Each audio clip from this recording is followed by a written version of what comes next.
வாங்க செவ்வாய்க்கிழமை ஒரு குட்டி விளாக் பார்த்துடலாம். இன்றைக்கி பார்த்தீங்கன்னா மதிய சாப்பாட்டுக்கு உருளைக்கிழங்கு வறுவல், காலையில் பார்த்தீங்கன்னா கேரட் பீன்ஸ்லாம் போட்டு ஜம்முன்னு ஒரு ரவா கிச்சடி தான். மத்தியானத்துக்கு சாம்பார் வைக்கவான்னு கேட்டால் இல்லை பருப்பே வச்சுட்டு போதும் அப்படின்ட்டாங்க. ஸோ நமக்கும் வேலை மிச்சம் அப்படின்னு சொல்லிட்டு தக்காளி ஜீரகம் பருப்போட வேக வச்சுட்டு நல்லா கிடஞ்சி வச்சுட்டு கருவடகம் போட்டு தாளிச்சிட்டிங்க அப்படின்னா சூப்பரான பருப்பு ரெடி ஆகிடும். திங்கக்கிழமை வீடியோ நான் எடுக்கல, ஏன்னா அதுக்கு இன்றைக்கி ஒன்றும் பெருசாகவே சமைக்கலை, பேக்கிங்கும் கிடையாது இல்லையா, அதனால் முந்தின நாள் வச்ச மீன் குழம்பு வச்சு திங்கக்கிழமையை ஓட்டியாச்சு. இன்றைக்கி பார்த்தீங்கன்னா ரவா கிச்சடிக்கு கூடவே தேங்காய் சட்னி தான் அரைச்சிருந்தேன். பேக்கிங் இல்லை அப்படிங்கிறதுனாலே நிறைய டைம் சேவ் ஆகுது எனக்கு மட்டும்தான். நான் கொஞ்சோண்டு பேரிக்காய் மட்டும் ஒரு ஸ்நாக்குக்கு எடுத்துகிட்டு கிளம்பியாச்சு. ஈவினிங் பார்த்திங்கன்னா அங்கங்கே லிட்டில் ஷாப்பிங் இருந்துச்சு. நான் வீட்டுக்கு வரத்துக்கே பார்த்திங்கன்னா ஒரு 6:45 ஆகிடும். அதுக்கப்புறம் நம்ம ரெஃப்ரெஷ் ஆகிட்டு கிளம்பி போகிறதுக்கு கண்டிப்பாக 7 ஆகிடும். வரத்துக்கு ஒரு 11 மணிக்கு மேலே ஆகிடும்னு வச்சுக்கோங்களேன்.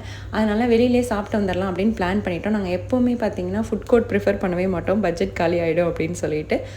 கேரி 4லேயே எங்களுக்கு இந்த ஷவர்மா பீஸாலாம் ரொம்ப ஃப்ரெஷ்ஷாக போடுவாங்க இல்லையா, அதை தான் ப்ரிஃபர் பண்ணி சாப்பிடுவோம். யாரெல்லாம் எங்களை மாதிரி இருப்பீங்க அப்படிங்கிறத மறக்காமல் கீழே கமெண்ட் பண்ணுங்கள். தேங்க்யூ.